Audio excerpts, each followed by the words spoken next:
नमस्कार मंडळी, कथा समजण्यासाठी व्हिडिओ शेवटपर्यंत पहा आणि चॅनलला सबस्क्राईब करा. फादर्स लव्ह भाग 12. देवराजने बोललेला प्रत्येक शब्द रतीचे मन दुखावत होता. तिच्या हृदयावर कुणीतरी 1000 वेळा वार करत आहे असे वाटत होते. देवराजचे बोलणे तिला आता सहन होत नाही. तेव्हा ती देवराजची कॉलर पकडून त्याला जोराने तिच्याकडे खेचते आणि पुरे झाले असे ओरडते. तू खूप बोललास. रतीचे बोलणे ऐकून देवराजला खूप राग येतो. हो, मी खरं बोलतोय.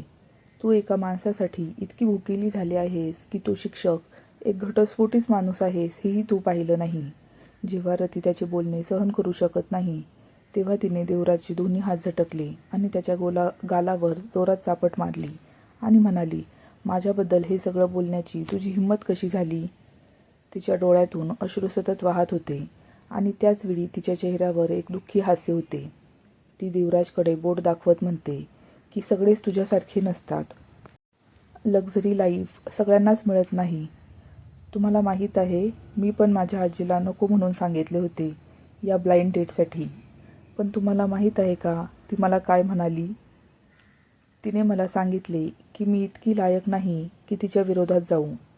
तिच्यासमोर माझी काहीही औकात नाही, कारण ती व्यक्ती घटस्फोटीत असली तरी मला त्या व्यक्तीशी लग्न करावे लागेल. कारण माझ्याकडे आधीच एक मूल आहे आणि माझ्या मुलाचा बाप कोण आहे हे कोणालाच माहीत नाही. मी 18 वर्षांची असतानाच बिना लग्नाची आई झाली. त्यामुळे आता मी फक्त त्या कुटुंबावरचा एक डाग आहे जो ती धुवायचा प्रयत्न करत आहे. तर आता मला घटस्फोटीत सामान्य शिक्षक सापडू नयेत.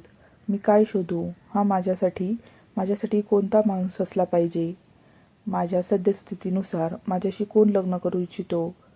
तुम्हाला असे वाटते की प्रत्येकजण माझ्याबद्दल काहीही जाणून घेतल्याशिवाय आणि कोणतीही अडचण न ठेवता माझ्याशी लग्न करेल? नाही मिस्टर देशमुख, तुम्ही चुकीचे आहात. तुम्ही माझी वेदना, माझी अवस्था कधीच समजू शकत नाही. काही वेळापूर्वी रागाने आणि मत्सराने उफाळून येणारा देवराज आता रतीशी नजरही मिळवू शकत नाही. तो लाजेने डोळे खाली करून उभा होता. आता त्याला स्वतःवरच राग येत होता की त्याने रतीला असे वाईट शब्द का बोलले. तो का स्वतःला थांबवू शकला नाही? तिथे बराच वेळ शांतता होती, पण रतीच्या डोळ्यातून अश्रू काही थांबत नव्हते. रतीला इतका त्रास होईल असे देवराजला कधीच वाटले नव्हते. तिचा घसा कापसासारखा झाला होता. तिला एक शब्दही उच्चारता येत नव्हता. श्वास घ्यायलाही त्रास होऊ लागला होता.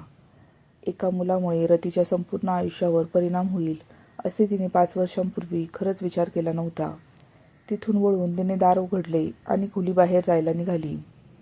देवराजच्या खोलीतून बाहेर जाण्यासाठी रतीने पाय उचललाच होता की देवराजने पटकन प्रतिक्रिया दिली आणि एका झटक्यात रतीला मागून पकडलं आणि त्याची हनोटी तिच्या मानेवर ठेवून तो म्हणाला की तू इथून बाहेर जाऊ शकत नाहीस. त्याची बोलण्याची पद्धत खूपच कठोर होती.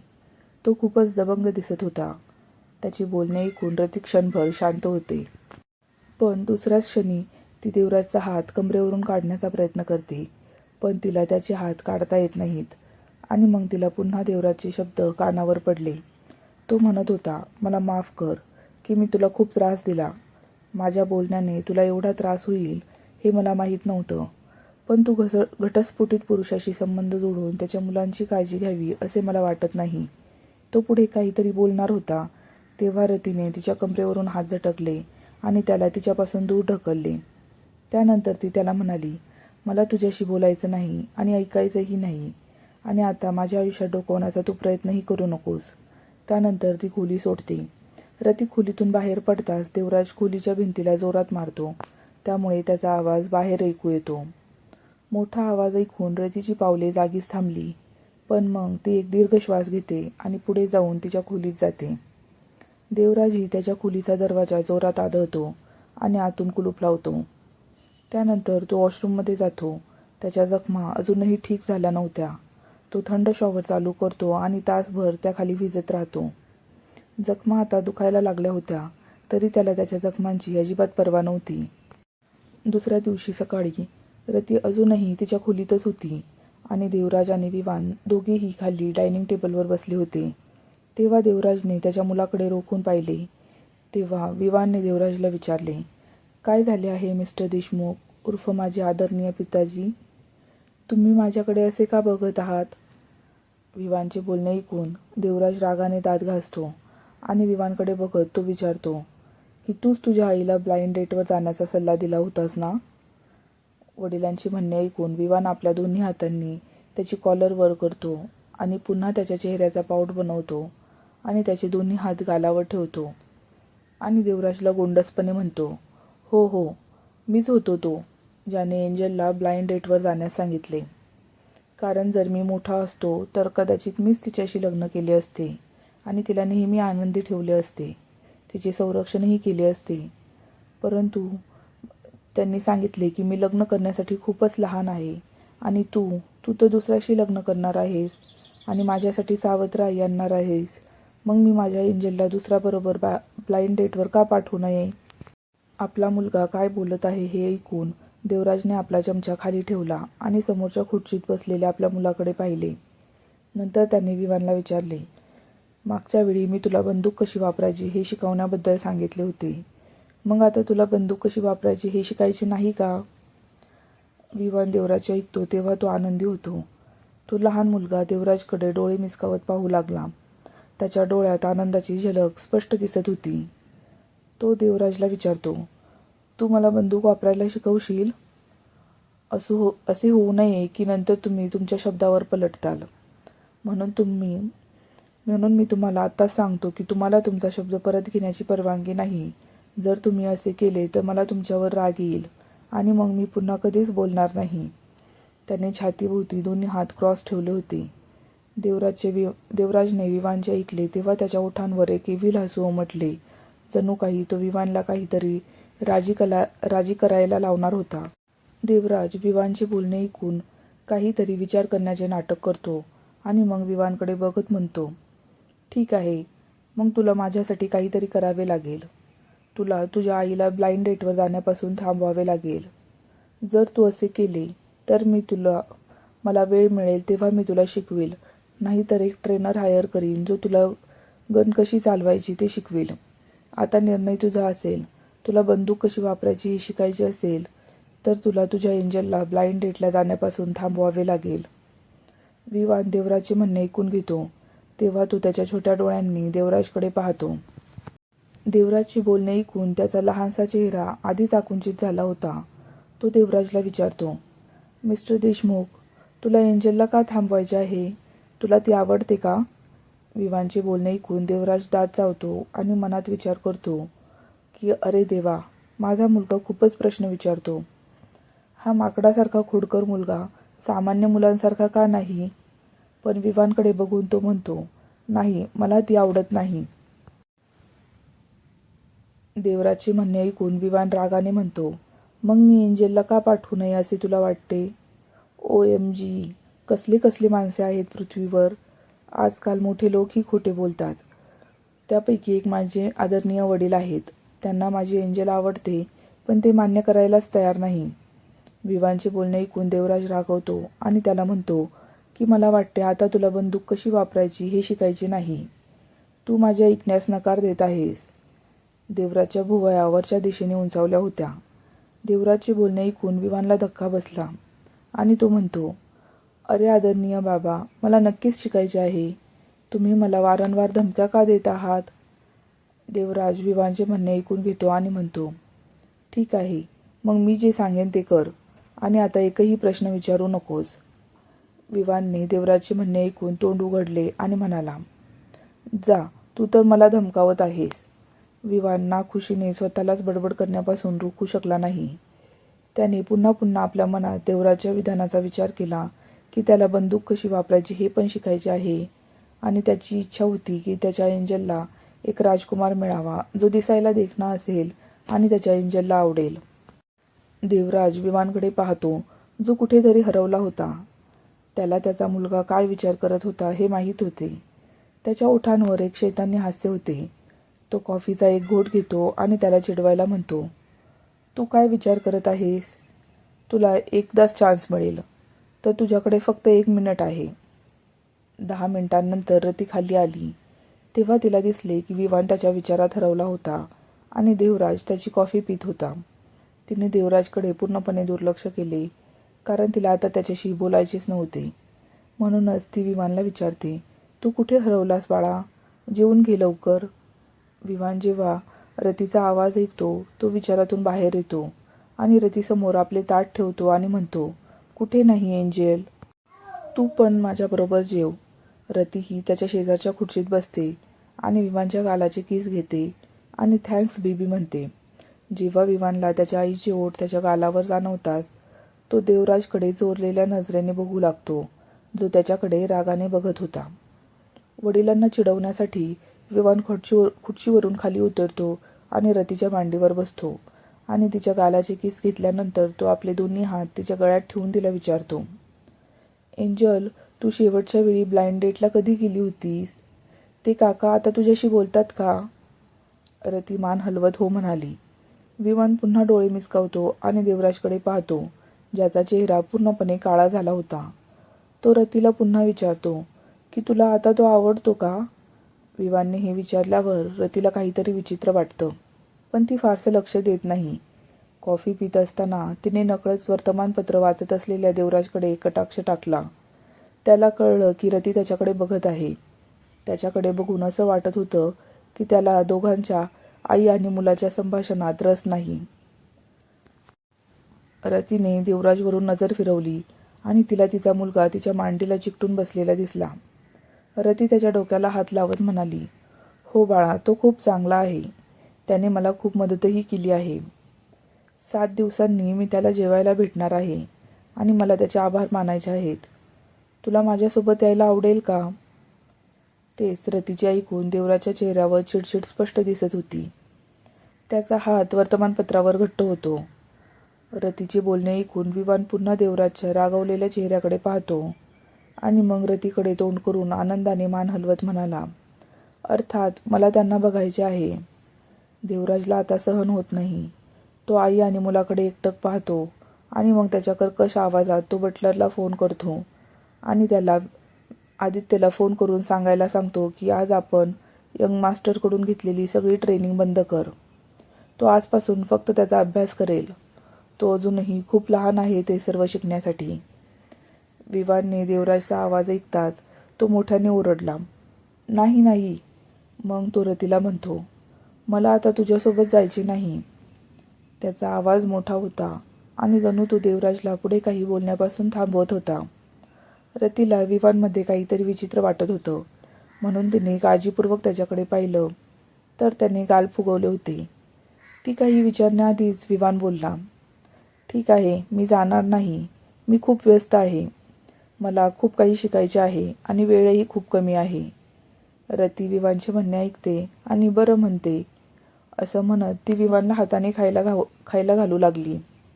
तेव्हाच 2 मोठे डोळे रती आणि विवानकडे टक लावून पाहत होते. ते डोळे पाहून विवान घाबरला, म्हणून तो रतीला म्हणतो, परी, तू भविष्यात ब्लाइंड डेटला जाणे थांबवशील का? विवानचे बोलणे ऐकून रती 1 मिनिट गोठली. रती विवानकडे बघते आणि मनात विचार करते, याला काय झाले आहे? तिने विवानच्या गालाला हात लावला आणि विचारले, बेबी, तूच मला शेवटच्या वेळी ब्लाइंड डेटवर जायला पटवले होतेस ना? रतीचे बोलणे ऐकून विवानने चेहरा खाली करून सांगितले की हो, ती शेवटची वेळ होती. यावेळी नाही. विवानने रतीचा हात धरला. दयनीय असल्याचे भासवत तो म्हणाला, जर एंजलचे खरंच नंतर लग्न झाले तर ती इतरांसोबत दुसऱ्या घरात राहील. भविष्यात तुला त्या काकांचे मूल होईल. मी काय करू? तुला दुसरे मूल झाले तर तू माझ्यावर तितकं प्रेम करणार नाहीस. विवानचे बोलणे ऐकून रतीला तिच्या हृदयात वेदना जाणवते. विवानचे बोलणे ऐकून देवराच्या चेहऱ्यावरचे भाव बदलले होते. मग पुन्हा रतीचा आवाज कानावर आला, तुझ्या आईने दुसऱ्याशी लग्न केले तरी तूच माझा लाडका मुलगा राहशील. मी तुझ्यावर असेच प्रेम करेल. वेड्या मुला, मी तुझ्यावर प्रेम करणार नाही असा विचार कसा करू शकतोस तू? त्यानंतर तिने विवानला आरामात घट्ट मिठी मारली. विवानने एकदा रतीच्या चेहऱ्याकडे पाहिले आणि मग त्याच्या वडिलांकडे बघितलं, जे अजूनच वाईट मूडमध्ये असल्याचं पाहून विवानने रतीला विचारलं, एंजल, तुला आता माझ्या वडिलांची गरज नाही का? जेव्हा विवानने रतीला विचारले, तुला आदरणीय वडिलांची गरज नाही का? तेव्हा विवानच्या ऐकून रतीला धक्का बसला आणि ती विवानला म्हणाली. ती क्षणभर स्तब्ध उभी राहिली. तिने एकही नजर फिरवली नाही देवराजकडे. ज्याची नजर खूप वेळापासून तिच्यावर खिळलेली होती. रती तिच्या भावनांवर नियंत्रण ठेवते आणि विवानला त्याच्या खाण्यावर लक्ष केंद्रित करण्यास सांगते. रतीने विवानचे बोलणे टाळले. विवानच्या प्रश्नाचे उत्तर कसे द्यावे हे तिला खरंच कळत नव्हते. विवानने त्याचा चमचा घेतला आणि खायला सुरुवात केली, पण तो रतीच्या मांडीवर बसला आणि आपल्या एका हाताने आपल्या हनवटीला धरले होते आणि तो प्रौढांसारखा गंभीरपणे विचार करत होता.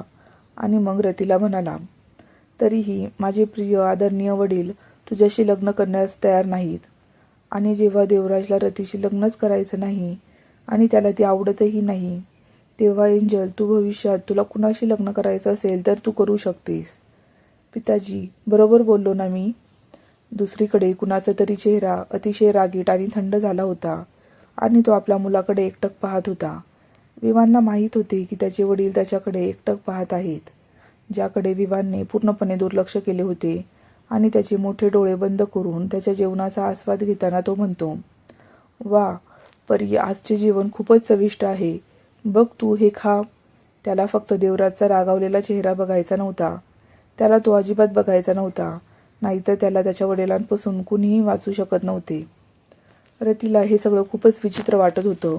दोन बाप मुलात काय चाललंय हे तिला समजत नव्हतं. पण तिला हे समजलं होतं की देवराज आणि विवानमध्ये काहीतरी घडले होते, ज्यामुळे विवान अजूनही हरवला होता. विवानने तिला काही सांगितले नाही याचे तिला खूप आश्चर्य वाटले. रती अजूनही तिच्या विचारात गुंतलेली होती.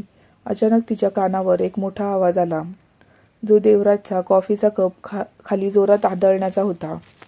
तेवढ्यात आई आणि मुलाला देवराजचा संतप्त आवाज कानावर पडतो, जो रागाने विवानला सांगतो, आत्ताच्या आत्ता माझ्या मागे ये. देवराजचा चिडलेला आवाज ऐकून विवान घाबरला आणि त्याच्या तोंडून बाहेर पडतो. विवानने एकदा डोकं वळवलं आणि त्याच्या आईला पाहिलं, जी शांतपणे जेवण करत होती. कारण वडील आणि मुलाच्या या प्रकरणाबद्दल तिला न पडणे योग्य वाटले, कारण तिला माहीत होते की देवराज आणि तिचे रात्रीच भांडण झाले होते. विवान अजून थोडा घाबरला होता. त्याला घाबरलेलं पाहून रतीने आपला चमचा खाली ठेवला आणि तिने त्याला छातीशी घट्ट मिठी मारली. त्याच्या पाठीवर थाप मारली, त्याला शांत केले आणि म्हणाली, घाबरू नकोस, मी तुझ्या पाठीशी आहे. त्या दोघांकडे बघून जणू देवराज त्या दोघांचा खूप छळ करत आहे असे वाटत होते. देवराज मागे वळला तेव्हा त्याला आई आणि मुलगा दोघेही दिसले. त्याचा मुलगा घाबरला होता आणि त्याची आई त्याला शांत करण्याचा प्रयत्न करत होती. त्याने क्वचितच आपल्या मुलावर कधी आपले प्रेम दाखवले असेल. त्यामुळे चेहऱ्यावर हळूवार भाव आणत तो विवानला म्हणाला, चल, मी तुला तुझ्या शाळेत सोडतो. देवराजचा हा मंद आवाज ऐकून विवानला क्षणभर धक्काच बसला. तर रती पण शॉक असते. पुन्हा दोघांच्या कानात देवराजचा आवाज येतो, जो बटलरला म्हणत होता, लिटल मास्टरला बाहेर घेऊन या. आणि एक नजर रतीला पाहून तो निघून जातो. पण विवान अजूनही घाबरला होता. तो रतीला म्हणतो की एंजल, मला जायचे नाही. त्यांना सांग की मी त्यांच्याबरोबर जाणार नाही. मी तुझ्याबरोबर जाईन आज. बटलर ही पटकन रतीकडे येतो आणि रतीला म्हणतो, मॅडम प्लीज. रती पटकन होकार देते आणि विवानला बटलरकडे सोपवते. बटलरने त्या लहान मुलाला उचलून घेतले आणि तो हातपाय हलवत होता. रतीने आज पहिल्यांदाच विवानला हे करताना पाहिलं होतं, त्यामुळे रती आज खळखळून हसते. तिला विवानचे वागणे आणि बोलणे आज खूपच मजेदार वाटत होतं. तिने पटकन विवानला सांगितलं की ठीक आहे, घाई कर आणि शाळेत जा. बटलर काकांना जास्त त्रास देऊ नको. आणि मग बटलरला तिने जायला सांगितले. आधीच उशीर झाला होता. विवानला असे वाटले की त्याचे अपहरण केले जात आहे. बटलर त्याला कारमध्ये बसवतो. काही वेळाने कार हळूहळू रस्त्यावर जाऊ लागते.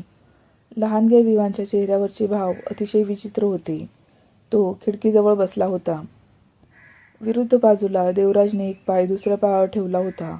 त्याचे मोठे डोळे जे लहान झाले होते, त्याने तो त्याच्या लहान मुलाकडे एकटक पाहत होता.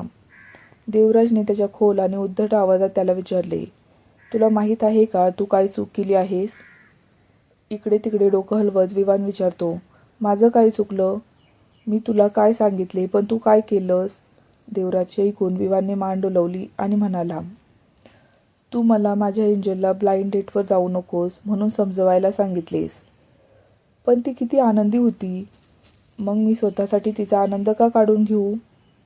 विवानचे बोलणे ऐकून देवराज आणखीनच चिडतो आणि म्हणतो, पण मी तुला अजून माफ केले नाही. मग थांबतो आणि अस्वस्थतेने हाताने चेहरा खाजवतो. त्यानंतर त्याने आपल्या मुलाकडे पाहिले आणि खोकला आणि मग त्याचा कोट उघडला आणि म्हणाला, मी तुला ते शेवटचं काम करायला सांगितलं नव्हतं. देवराजचे बोलणे ऐकून विवान त्याचे ओठ गोल फिरवत म्हणाला, अरे आदरणीय बाबा, तू माझ्याशी खोटे बोलत नाहीस का की तुला माझी परी आवडत नाही, तुला तिला तुझ्याजवळ ठेवायची नाही? तर ठीक आहे, मग तिला तिच्या ब्लाइंड डेटवर जाऊ द्या. हे बोलताना विवानच्या चेहऱ्यावर चिडवणारी स्माईल होती. मग तो आपल्या वडिलांना चिडवत विचारतो, तुम्हाला माझी एंजल आवडते का? विवानचे बोलणे ऐकून देवराजने ओठ जोरात चावले आणि म्हणाला, शट अप. पण विवान त्याच्या हातातील संधी थोडीच सोडणार होता. तो म्हणतो, बरं, जर तुम्हाला एंजल आवडत नसेल. नाही, तुम्हाला एंजल आवडत नाही. आणि असे बरेच पुरुष आहेत ज्यांना माझी एंजल आवडते आणि ते माझ्यासाठी एक खजिना आहेत. माझी परी ज्यांना आवडेल अशा लोकांची माहिती मी नक्कीच शोधून काढेन, असे म्हणत तो ओठ हलवत होता. देवराजला खूप राग आला होता. त्याला विवानला पकडून त्याचे छोट्या बॉम्बवर फटके मारायचे होते. तर विवानच्या चेहऱ्यावरचे हसू अजूनही कायम होते. खरं तर तो रागावलाच नव्हता. त्याने पटकन त्याची शाळेची बॅग उघडली आणि त्यातून एक लॉलीपॉप काढला. त्याचे रॅपर काढले आणि तोंडात टाकले आणि म्हणाला, आहा, किती चविष्ट आहे हे. हे पाहून तो देवराजकडे तिरकस डोळ्यांनी पाहतो आणि विचारतो, तुम्हाला हे खायला आवडेल? पण मग तो नाक मुरडत म्हणतो, अरे नाही, तू मोठा आहेस. मी ऐकले आहे की मोठे लोक लॉलीपॉप खात नाहीत. असे म्हणून तो पुन्हा लॉलीपॉप तोंडात ठेवतो आणि चोखू लागतो. पण काहीतरी विचार केल्यावर त्याच्या चेहऱ्यावर एक राक्षसी हसू उमटले आणि तो देवराजला म्हणाला, अरे हो, तू मला बंदूक कशी वापरायची हे शिकवले नाहीस, तर मी एंजलला सांगेन की तूच मला सांगितलेस. मी तुला ब्लाइंड डेटवर जाण्यास नकार देऊ आणि काही दिवसांनी तशी ही एंजल त्या देखण्या काकांना भेटायला जाणार आहे आणि मीही एंजलसोबत त्यांना भेटायला जाईन. हो, मी माझ्या आदरणीय वडिलांना नक्कीच फोन करेल आणि त्यांना सांगेल ती देखणी काका कसे आहेत. विवानचे बोलणे ऐकून देवराजला आधी आश्चर्य वाटले, पण नंतर त्याचा चेहरा कोळशासारखा काळा झाला. आपला मुलगा इतका हुशार असेल असे त्याला कधीच वाटले नव्हते. दुसरीकडे रती परराष्ट्र मंत्रालयाकडे जाण्यासाठी टॅक्सी घेऊन आली होती. तेव्हा तिथले सगळे लोक तिच्याकडे बघत होते. बरेच लोक तिच्याकडे गुंतागुंतीच्या नजरेने बघत होते, तर बरेच लोक तिच्याकडे तिरस्काराने आणि मत्सरी नजरेने बघत होते. लोकांचे टकटक डोळे तिला सहन होत नव्हते, म्हणून ती पटकन तिथून आत गेली. रतीला चांगलंच माहीत होतं की ते सगळे तिच्याकडे का बघत आहेत, म्हणून तिने त्या सगळ्यांकडे दुर्लक्ष केलं. त्याच लॉन्चमध्ये ती जान्हवीला भेटते आणि तिने तिला घट्ट मिठी मारली आणि ती म्हणते, अरे रती, कशी आहेस तू? तुला माहीत आहे, मी तुझ्यासाठी खूप आनंदी आहे. जेव्हा मला कळले की तुला दुसरी संधी दिली जात आहे तेव्हा. रती खुश झाली. त्यानंतर रती काही वेळ जान्हवीशी बोलते आणि त्यापैकी एक म्हणजे जान्हवीने रतीला सांगितले की मी ऐकले आहे की तुमच्या अध्यक्षांशी चांगले संबंध आहेत आणि त्यानेच तुला दुसरी संधी दिली. पण या गोष्टीला रतीने साफ नकार दिला आणि नंतर ती तिच्या एक्झामसाठी गेली. दुसरीकडे ठाकूर मेन्शनमध्ये माहिरा तिच्या खोलीत बसली होती आणि तिच्या फोनवर कुणीतरी कॉल केला होता. कुणाला तरी आदेश देताना ती म्हणते की तिचं काम होईपर्यंत तोपर्यंत मी तुमच्या खात्यात एक पैसाही ट्रान्सफर करणार नाही. आणि हो, तुमचे काम झाल्यावर मला पूर्ण माहिती द्या आणि या कामात माझे नाव कुठेही येऊ नये. तुम्ही सगळे काय करत आहात, कुणाच्या सांगण्यावरून हे प्लॅन केले हे कुणालाच कळू नये. तर समोरून कोणीतरी म्हणते, अहो मॅडम, काळजी का करताय? आजपर्यंत आमच्या हातात आम्ही कोणते काम घेतले आणि त्यात आपण नापास झालो असे कधीच झाले नाही, तर आता नापास कसे होणार? फक्त आमचा इनाम तयार ठेवा आणि तुम्हाला लवकरच चांगली बातमी मिळेल. पाहूया पुढील भागात मायराने काय काम सांगितले आहे आणि कुणाला.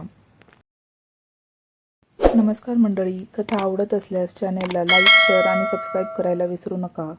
बेल आयकॉन प्रेस करा म्हणजे तुम्हाला पुढील भागाची नोटिफिकेशन मिळेल. धन्यवाद.